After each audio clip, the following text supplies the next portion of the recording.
Are we live, Jen?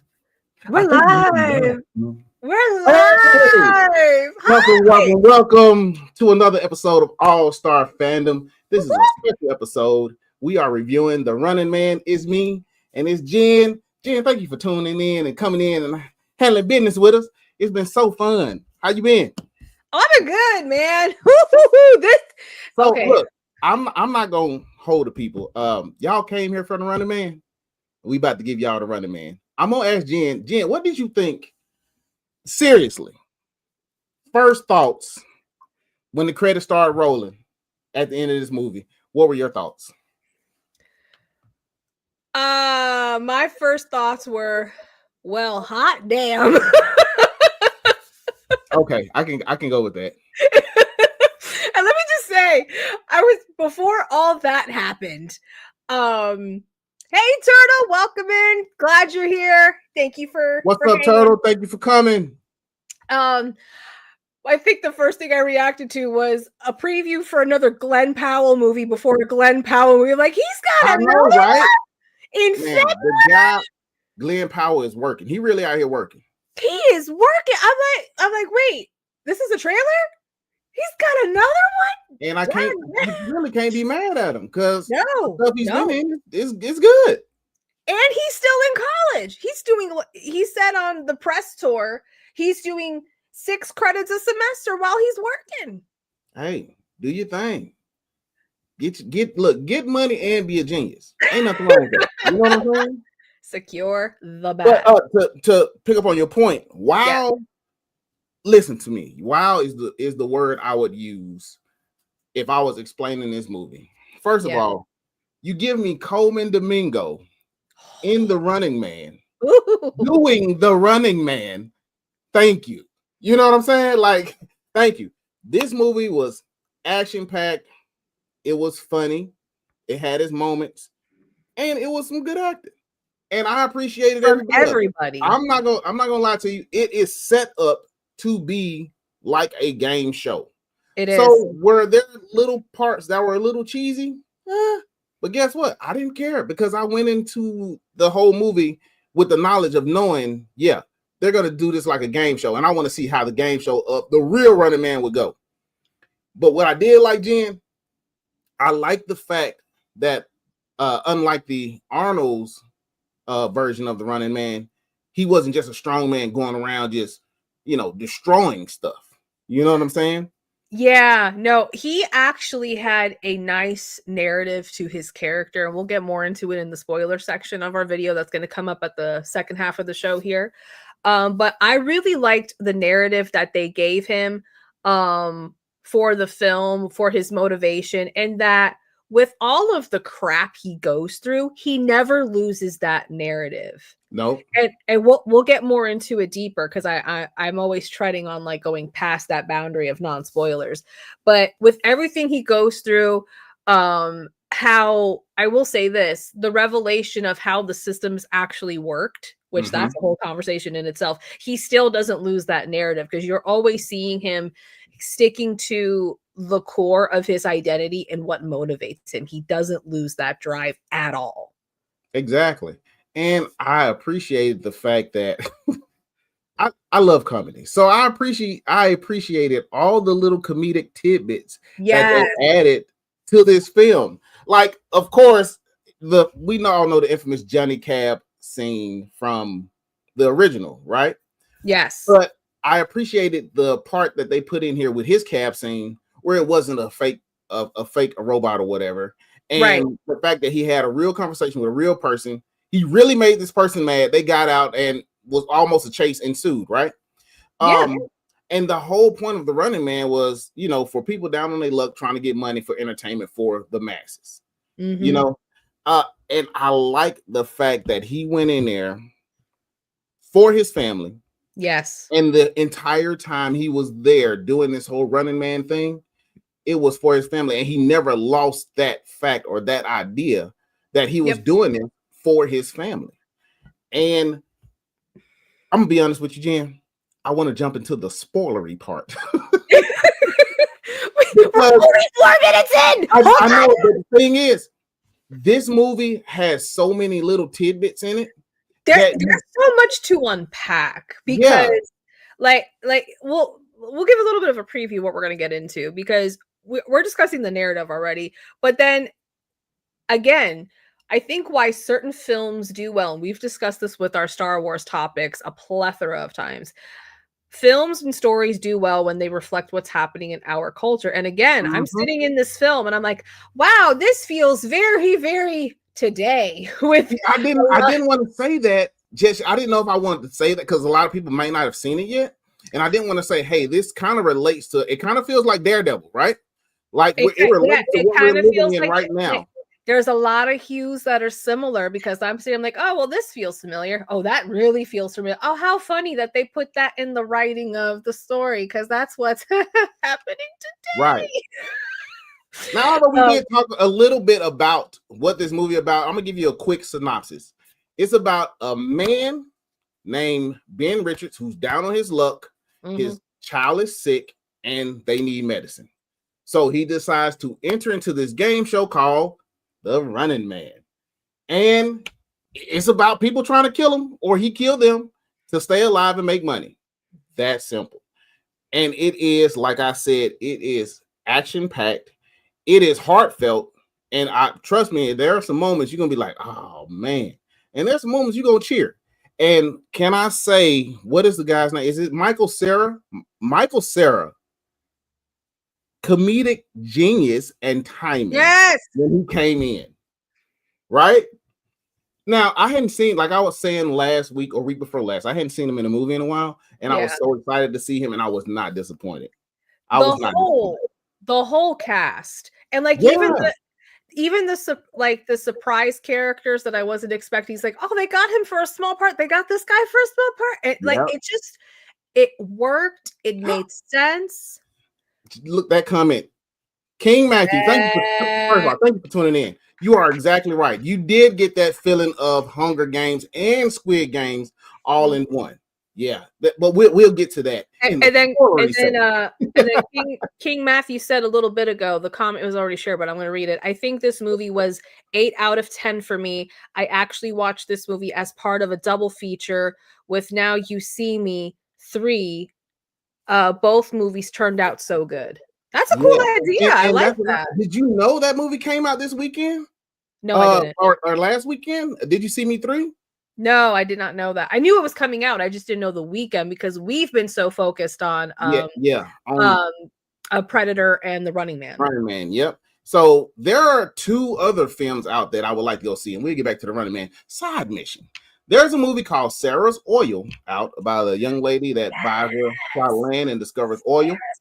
So plans is to take my daughter to see that one. And also, everybody that knows me know I love magic. So I'm going to see and I'm going to review Now You See Me 3. Woo! But back to The Running Man. Jen. So Josh Brolin. Can we talk about him for a minute? Oh, Thanos. I was wondering if he was going to snap at some point. He never snapped. Can we talk about him? How he played the role of the a-hole producer? Man, you know what? I really liked how he did it. He wasn't he wasn't overly cocky, overly narcissistic. He's the type of guy that if you met him on the street because he's so charismatic, you would vibe with him vibe with him right away, and you would become very friendly because that's how he gets you. That's part of the game where you don't even think about it. I'm like, that is seeing an artist portrayed in that way, I'm like, that's a really cool POV. I liked how you made that decision. That was so dope. Because if you noticed how he maneuvered through everyone, he jived with everyone so easily. It was effortless. And he made everybody bend to his will. And that's the whole point of with such ease. With such ease. When you're the big boss and you have charisma like he does, you can do that. Where everything you touch or everybody you touch automatically do what you want them to do. And you don't have any issues with it until somebody like this guy shows up. How many times have we said in personal conversations where we share things that we deal with, like whether it's the workplace or so, it's like, it's going to take that one person to come along Yep. And ended. And that's this story. It's like, this is the one person that spark. That was like, listen. Exactly. And he told him in the beginning. He did. In the street. He meant what he said, and he came through. Look, let me tell you something. I almost went and saw it again because I know there's some. You know how when you go to a movie and you like, I know I'm gonna miss something. Oh, I know there are some little bits that I missed. The same thing with Predator. Yes, you can't see everything. In that first movie. No. But can I say something? Yes, please. I didn't even know who Glenn Powell was, and I already talked about this. I did not know he popped up on my radar in Twisters when I really found out who he was. I saw him first in Hidden Figures. What? Okay, but and the thing is, I saw Hidden Figures, but I didn't pay attention to him. You get what I'm saying? Astronaut. He was an astronaut, wasn't he? He's the astronaut in that film. He portrayed that astronaut, the astronaut that was this based on in history. That's who Glenn plays. That is him. That is him. Like I said, wasn't paying attention. You know who took that movie from me? Kevin Costner. Costner. Yes. Man. Not taking anything away from when the cast was announced. Taraji P. Henson. I'm not taking anything away from Taraji P. Henson or any of the other women that played, but Taraji P. Henson and Kevin Costner in that movie was a perfect combination. But we're getting off track. Back to the Running Man. We're going to the spoilery parts now.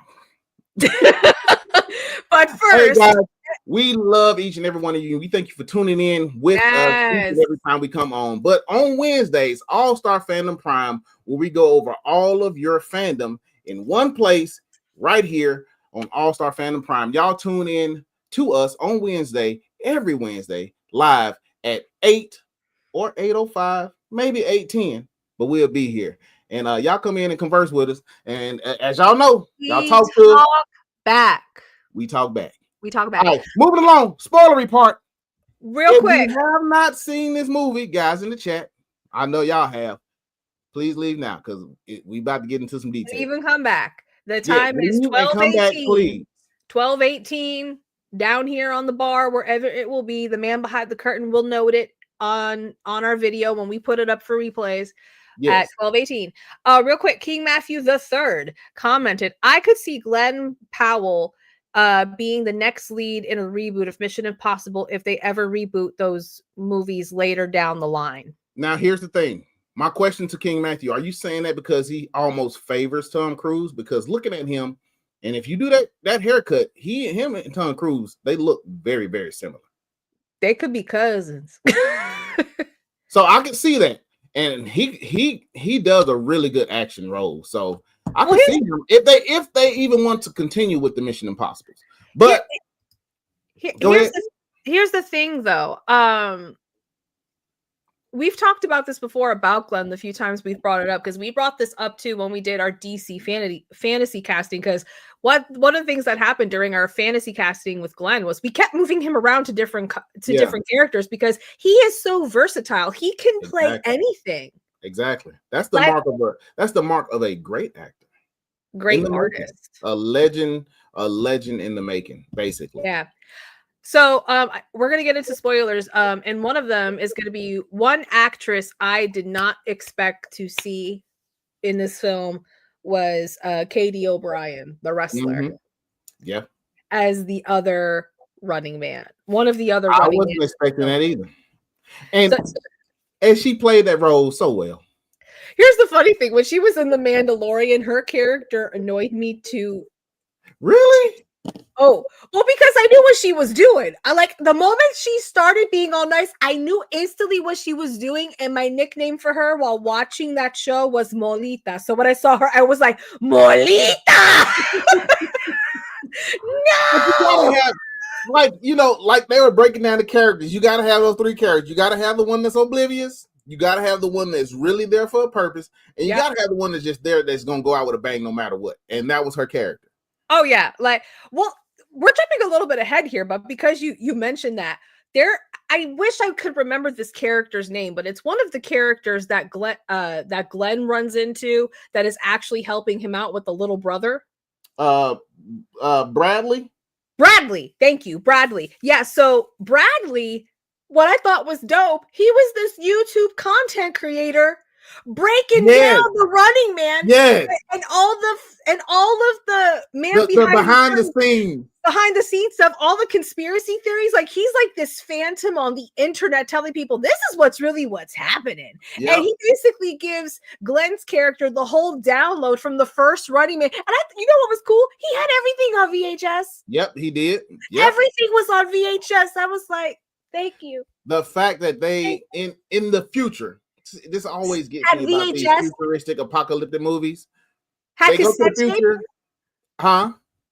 VHS cassette tapes and floppy disks. Exactly. They had the old TVs. The old TVs.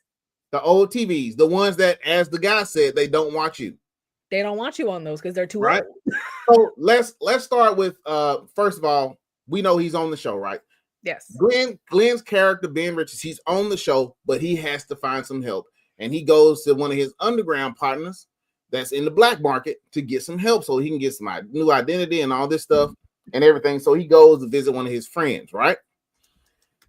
In turn, his friend tells him, after he tells him, I had to do this, and this is what broke my heart. When his friend was like, no, you didn't. Yes. And he kept said, saying, no, you didn't, because I was going to make you a partner with my company tomorrow because I wanted to tell you in person. And I'm just sitting there thinking for a minute, if he just told him the previous day, or if he just told him when his wife came to get the medicine, he would not even be in this position where he would have to take a life or have his life taken. Right. And like, well, but we wouldn't have a story if that would have happened. One. True. But two, no, like my heart sank for him too. I was like, dude, what? The moment you knew he took his daughter to go try to get his job back, why didn't you meet him at home and tell you, hey, it's going to be all right. I'm making you a partner with the company. You start tomorrow. And then he never would have went to the Running Man. Things would have started turning around for him. They would have gotten the medicine for his daughter who was sick and everything. Oh goodness. Yeah. My heart sank, but yeah, the way he prepped him up, he's like, here's this character, here's your IDs, blah, blah, blah, blah. Like, he had a whole system. Yeah. Hey, Sage, welcome in. Welcome, Sage. Dion he's playing the Wizard of Oz right now. He's playing the Wizard of Oz because he had a family event that took high priority, and we encouraged him to do it because we love it. Anyway, so my heart just sank, and that was another actor I was surprised to see play that character. Do you have who that was? William H. Macy. That's his name. I always forget his name, and he is. I know, and I shouldn't. Yes. He popped up and went, oh my gosh, hello. I haven't seen you. And I felt so bad for him. I felt bad for him because when he told him, the moment he showed up here, I was already dead. And because this is his true friend. You know what I'm saying? Yeah. Like, he's been his friend through all his mess ups and all the times he got fired, trying to be a hero. He's the one. Yeah, he's the one friend that was by his side through the ups and downs, keep encouraging him to stay on the right path, keeping him accountable. So when he shows up, he's like, one, you just killed me, and two, no, you did it. Right? No, you did it. No, you did it. But man, but moving on, the entrance of Coleman Domingo. What did you think of his character, Mr. T? Mr. T. The moment he walked on with that swag, the attitude, the white suit with the white cowboy hat. The way he put on the cap and the way he threw it and just opened up the show, I was like, yes. Like, for me, like, I could see him do a live action Dr. Facilier from The Princess and the Frog because that was the energy. Yeah. I was like, what up, Doc? Man, can I just say, so good. Since he's come on the scene for me, Coleman Domingo, the only thing I've seen him in that I have not finished is this Netflix series that he's in, where he's a news anchor and an author, and he ends up getting into some type of situation where he kind of witnesses a murder, and they start setting them up from there. Ooh. I just can't get through that for some reason. But there he is, the white hat. This guy really showed out as this character. Oh man, he put his everything in this. He put his everything in this character, and I want to see him host something for real. No, he really should host something. Like, he killed this character, and you know what? I really liked that they didn't minimize his character. That exactly. That because that happens sometimes with characters like this. They have a tendency to minimize the character and not use the character to its full advantage to push forward the story as it needs to. So I am so happy that we actually got him throughout the film from beginning to end. Like, he was in every arc of the film. He is the face of the running. He's the face of the Running Man. Pretty much, basically, he's the face of the whole franchise because Josh's character is never seen. He's behind. He's the man behind the curtain. Exactly. Because so Bobby T is the face of the Running Man. You know what I'm saying? Right, because later in the film, which I'm jumping ahead here, he actually announces, hey, the man who created the Running Man himself, who we barely see, is about to go live. Everyone give it up for. And they were like, oh, wow, he revealed himself. Oh, okay. Which means it's when you know the creator of something who never reveals themselves, you know they're nervous. It's a problem. Yeah. It's a problem. And it's like, he has such, I know I've said this word a lot, but I like this word, gravitas, when he pops up. It's an appropriate word. It's like, give him a t-shirt that says gravitas. Gravitas. Yes. And the acting, the way he can switch characters.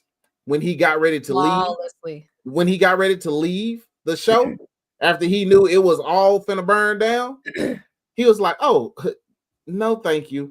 In my contract, in this section 42, in very, very minimal print in the last sentence, F you. Yeah, I'm out. Y'all get out of my way. It's like, you come with me. I was like, but no, to your point with Ben, Glenn's character, to your point, there were a couple times where he would turn and was like, dude, just be a part of the show, folks. It's just so seamless. But so seamless. But what I love, just like the original. So on this movie here on the Running Man, they had to record for 10 minutes every day. Yes. About their experience on the Running Man. Tapes. Old recorder tape and mail them in. They had to actually record and then go find a mailbox within a city somewhere where everybody is hunting them and try to mail it in. So that's part of the whole game, right? So they kept manipulating his messages, right? So he'll say something positive or whatever, like, man, I'm just out here in the woods. I just started a fire. I fried a fish. And then he'll send it in. And he was like, okay, that's my 10 minutes. Next thing you know, on the show, it's like, I'm finna go kill somebody's grandmama. I'm like, whoa, he didn't say that, Well, and this brings up the conversation about AI because that is exactly. That is the implication in this film. That is the metaphor for AI because AI is used literally everywhere for this show. Like, and I really liked how they actually were intentional about filming both scenes. What he actually says, and then actually taking the time to film the AI part and how they manipulate it, because AI is becoming that more and more and more. I mean, one of the previews I saw when going to see this film was completely made from AI. Not really? At least where I was. There was one trailer that was actually an advertisement for something. It was completely AI. Not a single person was real. Oh, wow. I was like, I could tell this is AI. It looks really good, but this is freaky, which was also a cool point to this film. Like, look what AI can do. Now, I want to ask a question. Ask. A little quick side mission. And we'll jump off of it and jump right back into the Running Man. But do you think AI has gone too far when people are trying to recommend AI vocalists for Grammys? Yeah. Okay. Because that's a huge debate right now, considering the fact that and we all know Milli Vanilli, they got extradited from the music industry for lip syncing. and now you're wanting to give a Grammy to somebody that don't even exist. Well, remember on one of our Fandom Pulse news specials on one of our shows a few shows back, we actually talked about that AI actress and all of the actors and the name of the organization, the Actors Guild, came up against the AI actress playing characters because she's not real. Right. We had that discussion too. I know that's a conversation for a different day, but if y'all have an opinion on AI acting and, you know, cartoons and comic books and everything, please drop them in the comments. Y'all come back and holler at us because we want to know y'all opinion too, because we are just as curious to know what y'all think about AI as, you know, we ask each other. So, but anyway, back to the Running Man, right? So my man Ben Richards, he doing his thing, right? And he finds out that this whole game is rigged, right? He learns it gradually, though. Gradually. Yeah, because in his mind, he was thinking everybody is on the up and up. If I go and hide and stay my 30 days, they're going to pay me. My family is going to be okay, and everything is good. It's not that simple. I know, right? So what got me, Jen, was the part that I held on to is when he was telling the security guy, he was like, look, can you give this sock to my wife because it was in my pocket. My daughter is sick. She has the flu or whatever, and she needs her sock. They take him. He put on his jumpsuit, goes to the room. Envelope comes up under the door. What's in the envelope, Jen? It is the picture of the wife and the daughter that was in the apartment, and a note on the back of it that says, keep the sock for luck, and she returned the sock. Right. Like, so right then and there, you know what my thoughts were. You know, my heart sank, right? Because in my mind, they dead. He has nothing to really fight for. That's what they were trying to push that to. Well, I didn't think that at that point for me, because you know, there is that contract that they do promise to protect their family because he is the Running Man. And, you know, for anyone who has never seen the original Running Man before, and you're going to see this one for the first time, part of the rules are for the people that watch, you can participate and try to catch the Running Man and give notification of the whereabouts of the Running Man. And if you do, and they succeed, especially if they get the kill, you get money. Yep. You get money. So there were a lot of moments where we saw both sides of the coin, where there were people that were on the side of the Running Man, were on the side of Ben. And like the whole narrative, Ben lives, Ben lives, Ben lives, and wanting him to succeed. And then versus the people who were really trying to really catch him and kill him and, you know, get some money. And the thing about this movie, and I know it's all entertainment, man, this movie was highly entertaining. You know what? Even when you had moments where it was calm, you were still on edge because you're like, when are they showing up? When are they showing up? When are they showing up? Like, I think one of the first moments where Ben is sleeping in the hotel room, I'm like, why are you sleeping? I was thinking the whole time, especially after he did the little video and he was like, y'all can watch me take a nap. And, you know, pat himself on the back. I was like, why are you sleeping? It's the first 12 hours. Why are you sleeping in a hotel? Like, why are you going to hotels where there are cameras and people? Why aren't you in the woods somewhere? Well, when we get to the end, I actually had a thought because I was thinking about it after I left because it was very interesting, the final moment in the film where I was like, okay, would you like I don't want to get too far ahead here because there's more to talk about. Would you like to move ahead slightly to where he has the hostage and then we go to the end?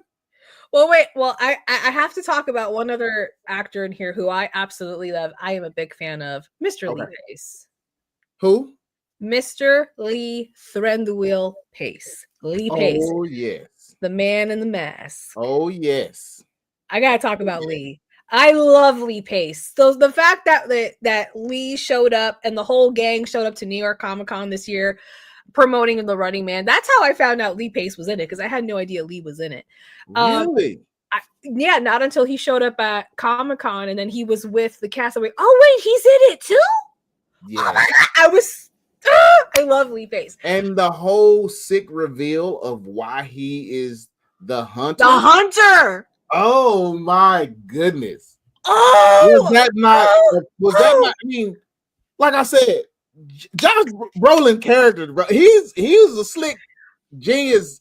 Here's the thing. Like, we're gonna jump ahead. So he is slick, a genius. When he made the call and gave the deal to Ben, and then showed he was like, okay, I guess we're just gonna do this, and like just was like playing the video of how his people killed his family, and then the looks on all of their faces, like, oh.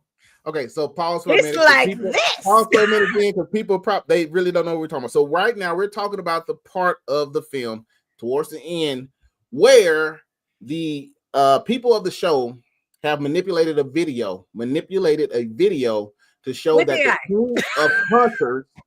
the team of hunters that were supposed to protect Ben's family have gone in and not only killed his wife, but killed his daughter while his wife was holding her and filmed this entire thing. And there's a contract on the table in front of Ben right now from the producer saying, right now, if you sign this contract and kill all of those guys in the airplane with you who killed your family, you will become, in fact, the #1 hunter. And we already got a whole game show and everything based around him. He was ready to go. This is the point in the movie right now that I thought happened already. Ben's family gets murdered on camera. And then for me, because like I said not too long ago, I didn't think that happened at the beginning just because of everything that was explained in the contract. Mm-hmm. And here's the other thing too. Like, there's so many seasons in this universe of the Running Man that's happened. They were already thinking that he wasn't going to make it past the week. And the fact that he did, and then went to 2, and then 3, and then 4, and then 5, and then the people started going to the Running Man side and not the corporate side. That's the whole thing too. Well, not only that, they exposed them because they had that pamphlet when the plane blew up or whatever. They had that pamphlet that went everywhere, and people started grabbing it and reading and showing exactly why the whole system is messed up. Started dropping the pamphlet, letting it fly. Which is where we come to what we were talking about earlier, where this movie feels like it's lived in, like what we just went through for a lot of people went through this government shutdown. This is what it felt like, and a lot of people that probably went and saw this movie probably had that same feeling.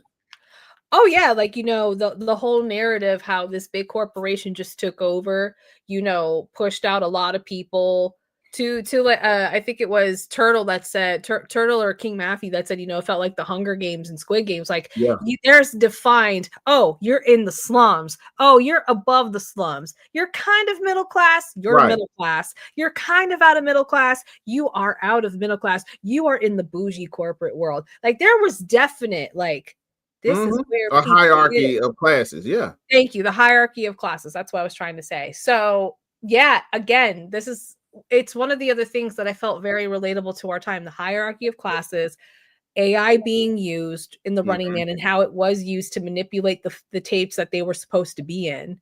Right. Now I want to go back a little bit because the character that was helping him, who's what I call the Phantom on social media, one of the things that I liked, which helped Ben get context of the game and how the game works. He's like, there's 3 of you. You have this guy who got killed in a week because he's this type of character. Yep. Then you have this one who's gonna live a little bit because they want good TV, so they're gonna let you run. You got to remember that if you make it good, they're gonna let you run because they want good TV. They want ratings. Where have we heard that before?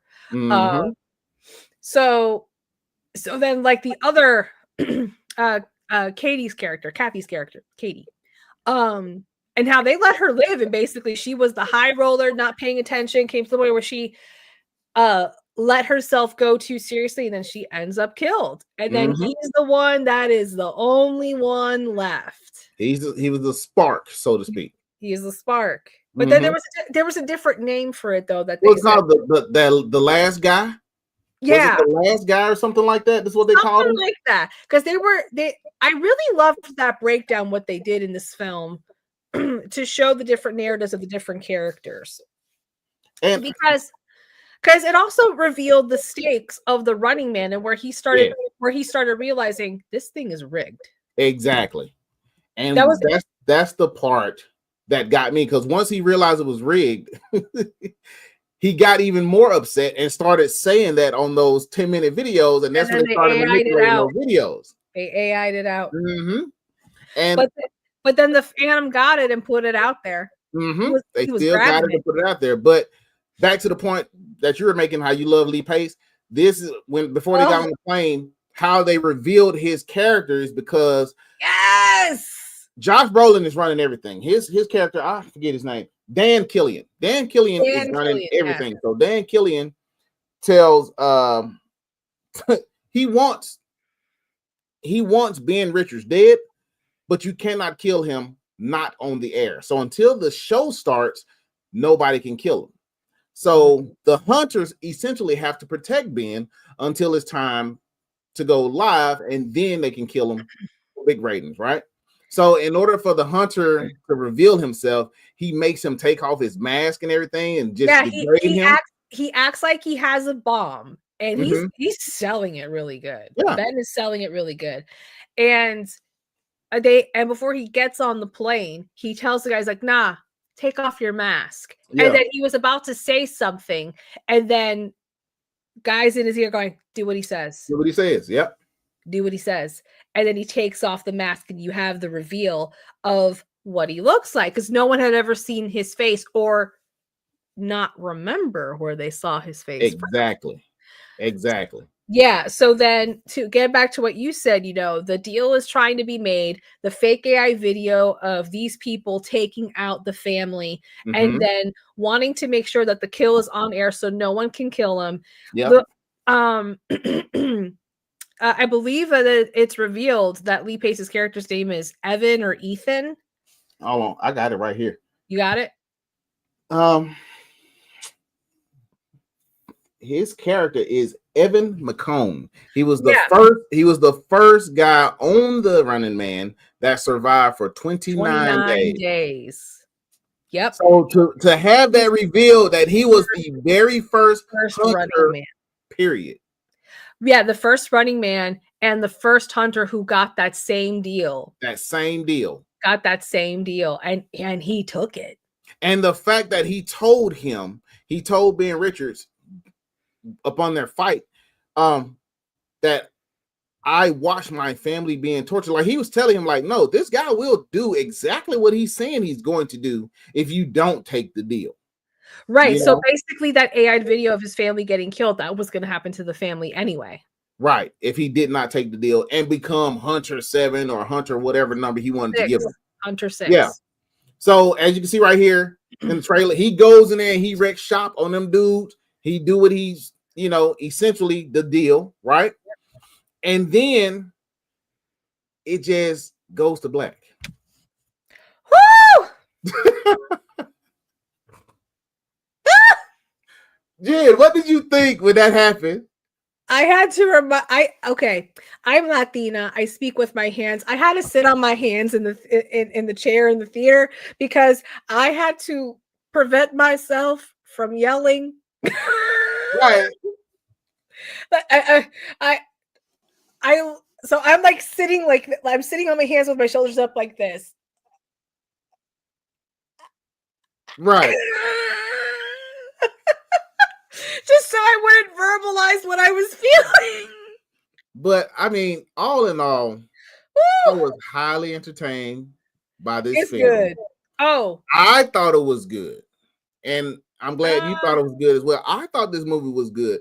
Like I said, it's from the perspective of a game show that we're watching. You know what I'm saying? Like, we're a part of the crowd on the Running Man. So I enjoyed it. I keep forgetting her name. The young lady from Sinners. Is it Yame Lawson? I think it's Yame. She is so good. Oh yeah, so good. Beautiful. So charismatic. Well, and then the way they introduced her and their family, and like how they were like, "Oh, she works at the club. She steals money." Oh yeah. They and made her they're look saying, bad. and how he abandoned his only daughter. Oh, I was like, they made him look like the scum of the earth before they sent him out to the streets. right. And then the hostage the hostage that was in the car with them, she was calling him out. I was like, yeah, and you did this, and you did this, and you did this. How could you be a person like that? He's like, you really believe all that? You don't get it, do you? You don't get it. And the way he calls her out and explains what actually happened to him, why he did the Running Man, and because of the cadence and the tonality of his voice, and and the way he just looked at her and kept eye contact, she knew right away that he was being completely honest. Yep. And it made her feel bad. Oh yeah, because him. I mean, like, I love the question he asked her. It's like, how much was that scarf you're wearing? Right. You know how you know what I could have used that money for? Medicine for my daughter. Yeah. With forever for that scarf. He told her the price of that scarf. What did he say? Is like the price of a human. He said that's one human life around your neck. Is what he told her. Yeah, that's exactly what that hit. But yeah, all in all, that hit. Jen, I know we don't give flames for movies, but if you had to give it flames, 1 out of 5, how many would you give this movie? Oh, I'm giving it 7. Okay. 7 flames. Okay. Let me ask you something. Do you think there might be a chance for a sequel in this? To be honest with you, I don't even want a sequel. You know why? It's good. It's good the way it is. I think so many movies make sequels and then they're not good anymore. Start giving me these one-offs and that are good movies. We don't need a sequel. I agree. There's certain films like this one. I do agree. We don't need a sequel because it had a definitive beginning, middle, and end. Yep, and we saw the end. If you stay to the end, you see everything. You how see it works out. Well, right. And here's what I wanted to say before. When we get to the ending and we actually see the mother and the daughter, and they're fine. Daughter's well, she's healthy, and how he buys the same pair of socks in the store. And then when she comes out of the store and looks, he's standing right there covered up, but then he does this to let her know it's him. Here's what I found interesting. No one in that part of town cared who that guy was covered up. At all. Paid no attention to him, wasn't bothered by it. So my thinking was like, wait a minute. Could the Running Man have gone to this part of town? Right. Turtle's like, oh, trust there will be a sequel. There'll be a sequel. I hope not. I don't want them to ruin this. Turtle, I really like this I agree. movie don't by itself. Please don't. And if they did do a sequel, I don't want Glenn Powell to be in it. That might sound mean, but that's the truth because I like this movie the way it is. Beginning, middle, it was good. And we get the idea of what happens afterwards after he wins the Running Man and how people just turn on Dean. We already know what's happening because he lives out, the rest of the 31 days. Because I think he only makes it to day 18. He's not even close. He's not even close to the 30-day mark anyway. Yeah. So he's seeing it all the way through. But yeah, I found that interesting because I was like, wait a minute. Could the Running Man have gone to this part of town and hid for 30 days and no one would have looked in this area because they assume they go to all the other parts of the world? Well, the advice of the producer was go to your people where your people are and, you should blend in well there. And I was thinking to myself, no, don't go down there. Go up there to where they live. Where they live. It's the last place they least to expect to find you. Exactly. But anyway, Jen, unless you have a final thought on this film, because you gave it 7 flames. I think it was wonderful. Huh? How many flames would you give? How many you give it? 7? Yeah. I give it 8. Okay. So it was good. There was one detail we didn't mention that I thought was just dope. Arnold Schwarzenegger is on the money. He's on the money. They put Arnold Schwarzenegger on the money. This is part of the part. Arnold is on the money. Literally money, y'all. When they flash the real money, you see Arnold. I was like, oh my god! I like that they paid homage to Arnold Schwarzenegger. You know what I'm saying? The first Running Man. But and although I've never read this book, this movie seemed like it was a comic book to me. The way I was watching, right? A comic book or a game? Or a game, yeah, and which Easy. it was a game. And I love Stephen King's work. So look, big ups to everybody that was a part of this movie. I thought it was a great movie. Jen thought it was a great movie. The guys Arnold Schwarzenegger approved it. It was Arnold put out. It was movie. yeah. I think if you hadn't seen The Running Man and you like action and you like funny, venture out and go see it. Glenn Powell is really good, like Jen said. Until next time, our next review, it's been me, Doc, and that's Jen, and this has been All Star Fandom, and we out this thing. Peace.